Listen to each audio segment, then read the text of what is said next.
পাকিস্তানের সঙ্গে যুদ্ধ পরিস্থিতিতে খাবার এবং নিত্য প্রয়োজনীয় জিনিসের কোনো অভাব হবে না দেশে। পর্যাপ্ত পরিমাণে খাদ্যদ্রব্য মজুত রয়েছে ভারতের সমস্ত প্রান্তে। তাই এই নিয়ে কোনো রকম গুজবে কান না দেওয়ার পরামর্শ দেওয়া হয়েছে কেন্দ্রের তরফে। কেন্দ্রীয় খাদ্যমন্ত্রী প্রহ্লাদ যোশী এক্স হ্যান্ডলে পোস্ট করে একথা জানিয়েছেন। এ বিষয়ে কেন্দ্রীয় মন্ত্রী প্রহ্লাদ যোশী বলেছেন, দেশের কয়েকটি জায়গায় গুজবের জেরে সাধারণ মানুষ খাদ্যদ্রব্য এবং নিত্য প্রয়োজনীয় জিনিস কিনতে হুড়োহুড়ি করছেন। আমি নির্দিষ্ট করে বলতে চাই, সব জিনিসই প্রয়োজনের থেকে অনেক বেশি পরিমাণে মজুত রয়েছে দেশের সব প্রান্তে।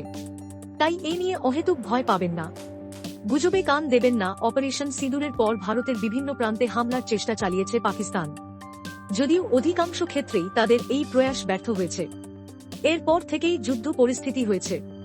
গত কয়েকদিন ধরেই নিয়ন্ত্রণ রেখাতেও গুলি চালাচ্ছে পাক সেনা, পাল্টা জবাব দিচ্ছে ভারতও।